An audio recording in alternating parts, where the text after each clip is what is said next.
মৰমৰ ছাত্ৰ ছাত্ৰীসকল RS টিউশ্যন চেণ্টাৰলৈ তোমালোকক স্বাগতম জনাইছোঁ। আজি তোমালোকৰ লগত মই সমাধান কৰিবলৈ লৈছোঁ এক্সাৰচাইজ 15.1 15 নম্বৰ প্ৰশ্নৰ পৰা। গতিকে যোৱা ভিডিঅ'বোৰত মই 14 নম্বৰ প্ৰশ্নলৈ সমাধান কৰিছোঁ। যদি তোমালোকে ভিডিঅ'বোৰ চোৱা নাই গৈ চাই ল'বা। আজি তোমালোকক 15 নম্বৰ প্ৰশ্নৰ পৰা সমাধান কৰিম। গতিকে চোৱা 15 নম্বৰ প্ৰশ্নটো দিয়া আছে। প্ৰশ্নটো প্ৰথমতে ধুনীয়াকৈ পঢ়ি ল'বা। চোৱা, ৰোহিতনৰ 5টা কাৰ্ড দ, গোলাম, ৰাণী, ৰজা আৰু টেক্কা তলমুৱা কৰি ভালদৰে মিলোৱা হ'ল। এটা কাৰ্ড যাদৃচ্ছিকভাৱে টনা হ'ল। ইয়াতে কি বুলি কৈছে জানানে? ৰোহিতনৰ 5টা কাৰ্ড লোৱা হৈছে। ৰোহিতনৰ পৰা 1 2 3 এনেকৈ 10 আছে। এটা হয়নে? 10 এটা আছে, গোলাম এটা আছে, ৰাণী এটা আছে, ৰজা এটা আছে আৰু এটা আছে টেক্কা। বতাহৰ কাৰণে উল্টা পাল্টা হৈ যায়। চোৱা, এই 5টা কাৰ্ডৰ কথা কৈছে। এই 5টা কাৰ্ড তুমি তলমুৱা ওপৰমুৱা কৰিলা, যাদৃচ্ছিকভাৱে এটা কাৰ্ড টনা হ'ল। কাৰ্ডটো ৰাণী হোৱাৰ সম্ভাৱিতা কি? মুঠ কাৰ্ড কিমানটা? 5টা বুলি কৈছে, হয়নে? গতিকে চোৱা, ৰাণী হোৱাৰ সম্ভাৱিতা কিমান? একেবাৰে সহজ। যদি ৰাণী টনা হয় আৰু এক কাষৰীয়াকৈ ৰখা হয়, ৰাণী টানি যদি আমি এক কাষৰীয়াকৈ ৰাখোঁ, দ্বিতীয় কাৰ্ডটো টানিলে এটা টেক্কা ওলাব। কিমান সম্ভাৱিতা হ'ব? মানে এটা যদি আমি ইয়াৰ পৰা 5টাৰ পৰা এটা ৰাণী যদি আমি এক কাষৰীয়া কৰি থৈ দিওঁ, তেতিয়াহ'লে নিশ্চয় ইয়াতে 4টা থাকিব টোটেল, হয়নে? সেই 4টাৰ পৰা এটা টেক্কা ওলাব। কিমান সম্ভাৱিতা? আৰু এটা ৰাণী পোৱাৰ সম্ভাৱিতা কিমান? একেবাৰে সহজ। চোৱা, মই ধুনীয়াকৈ কৰি দিছোঁ। 15.1 15 নম্বৰ প্ৰশ্নটো প্ৰথমতে তোমালোকে সমাধান বুলি লিখি ল'বা।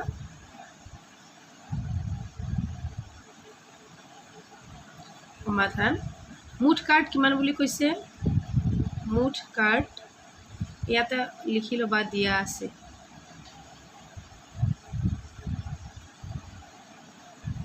মুঠ কাৰ্ডৰ সংখ্যা কিমান? ইয়াতে 5টা, হয়নে? কি কি দিয়া আছে? 10 এনেকৈ লিখি দিওঁ। 10 গোলামক জেৰ দ্বাৰা বুজোৱা হয়, ৰাণী কিউ কুইন, আকৌ ৰজা হৈছে কে, আকৌ টেক্কা হৈছে টেক্কা। বুজি পাইছানে? এই 5টা সংখ্যা মুঠ কাৰ্ড একেটা। এইখিনি নিলিখিলেও হ'ব, মই তোমালোকক বুজি পোৱাৰ কাৰণে এইখিনি লিখি দিছোঁ। তাৰপিছত চোৱা, এতিয়া আমাক 1 নম্বৰ প্ৰশ্নটোত কি কৈছে? ৰাণীৰ কাৰ্ডৰ সংখ্যা লিখি লোৱা। একেবাৰে ছুটি কৈ দিছোঁ, ইয়াতকৈ ছুটিকৈ তোমালোকক কোনেও দিব নোৱাৰে, মই ভালদৰে জানো। চোৱা, ৰাণীৰ কাৰ্ডৰ সংখ্যা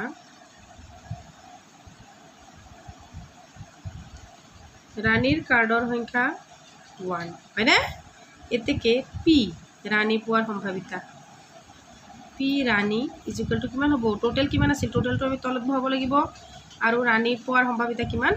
1। এইটোৱে হৈছে 1 নম্বৰটোৰ এনচাৰ।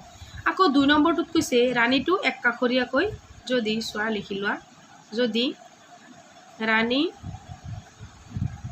টনা হয় আৰু এক কাষৰীয়াকৈ ৰখা হয়। এক কাষৰীয়া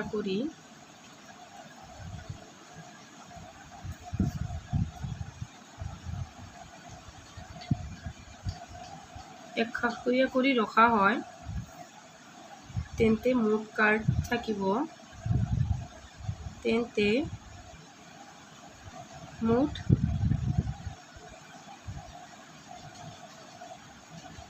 মুঠ কাৰ্ড থাকিব 5 - 1, মানে মুঠ 5টা কাৰ্ড আছে। ইয়াৰ পৰা যদি আমি ৰাণীটো গুচাই দিওঁ, কিমানটা থাকিব?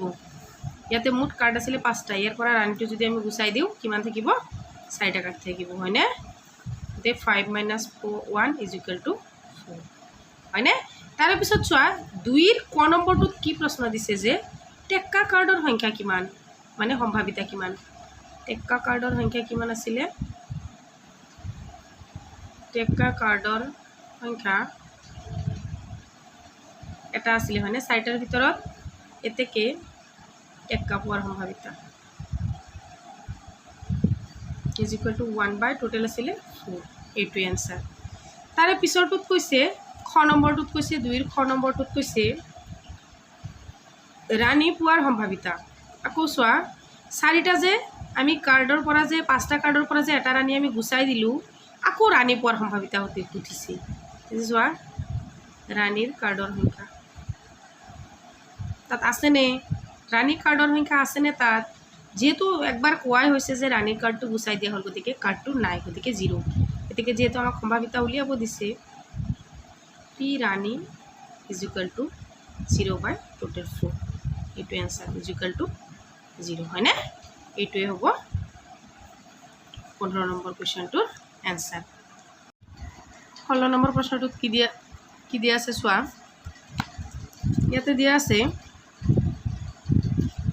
ভালদৰে পঢ়ি চাবা 16 নম্বৰটো চোৱা 12টা বেয়া কলম দুৰ্ভাগ্যবশতঃ বেয়া কলম কিমানটা বুলি কৈছে 12টা 132টা ভাল কলমৰ লগত মিহলি হ'ল মানে 12টা বেয়া কলম আৰু 132টা ভাল কলমৰ লগত দুটা হাল মিহলি হৈ গ'ল মাত্ৰ চকুৰে চাই কলম ভাল নে বেয়া কোৱাটো সম্ভৱ নহয় মানে দেখাত যদি একেই হয় গতিকে নতুন যদি গোটেইকেইটা কলম যদি নতুন হয় যদি তাৰে ভিতৰত 12টা বেয়া ওলায় আৰু 132টা যদি ভাল ওলায় তেতিয়াহ'লে ভাল বেয়া মুখেৰে কোৱাটো সম্ভৱ নহয় গোটটোৰ পৰা এটা কলম তুলি লোৱা হ'ল গোটেইখিনিৰ পৰা এটা কলম তুলি লোৱা হ'ল কলমটো ভাল হোৱাৰ সম্ভাৱিতা নিৰ্ণয় কৰিব দিছে একেবাৰে সহজ তোমালোকে মুঠ কলমৰ সংখ্যাটো উলিয়াই ল'ব প্ৰথমতে চোৱা 16 নম্বৰ প্ৰশ্নটো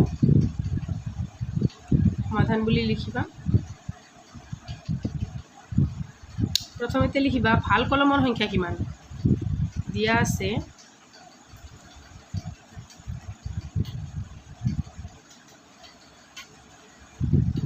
ভাল কলমৰ সংখ্যা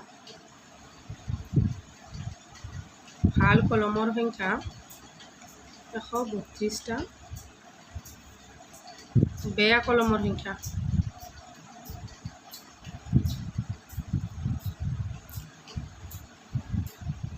বেয়া কলমৰ সংখ্যা কিমানটা বুলি কৈছে 12টা এতেকে মুঠ কলমৰ সংখ্যা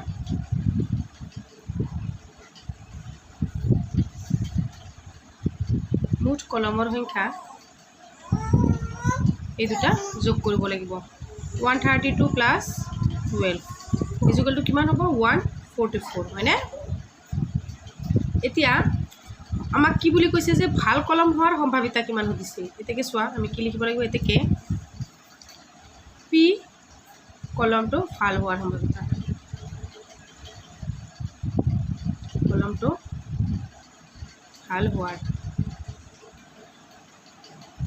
ইকুৱেল টু কিমান হ'ব টোটেল কলম কিমান আছিল 144 আকৌ ভাল কলম কিমান আছিলে 132 গতিকে এইখিনিকে আমি কাটাকাটি কৰি লিখিব পাৰোঁ 11/12 এইটোৱে হৈছে 16 নম্বৰটোৰ এনচাৰ হয়নে ইয়াৰ পৰা বেলেগ ধৰণৰ কুৱেশ্যনো হ'ব পাৰে যে বেয়া কলম বেয়া কলম সম্ভাৱিতা কিমান ভাল কলমৰ সম্ভাৱিতাটো উলিয়াব দিছে বেয়া কলমৰ সম্ভাৱিতা কিমান সেইটো আমাক উলিয়াব দিব পাৰে হয়নে বিভিন্ন ধৰণে সম্ভাৱিতাৰ প্ৰশ্নবোৰ আটাইতকৈ সহজ তোমালোকৰ ক্লাছ 10ৰ এইটো অনুশীলনী এইটো অধ্যায় আটাইতকৈ সহজ গতিকে তোমালোকে এইটো ভিডিঅ' একেবাৰে স্কিপ নকৰাকৈ চাবা কিয়নো ইয়াৰ পৰা যাতে 1 নম্বৰ তোমালোকক মানে কাটা যাব নোৱাৰে গতিকে ভিডিঅ'টো চাই কেনেকুৱা পালা যদি চেনেলটো ছাবস্ক্ৰাইব কৰা নাই ছাবস্ক্ৰাইব কৰিবা থ্যাংক ইউ ফৰ ৱাচিং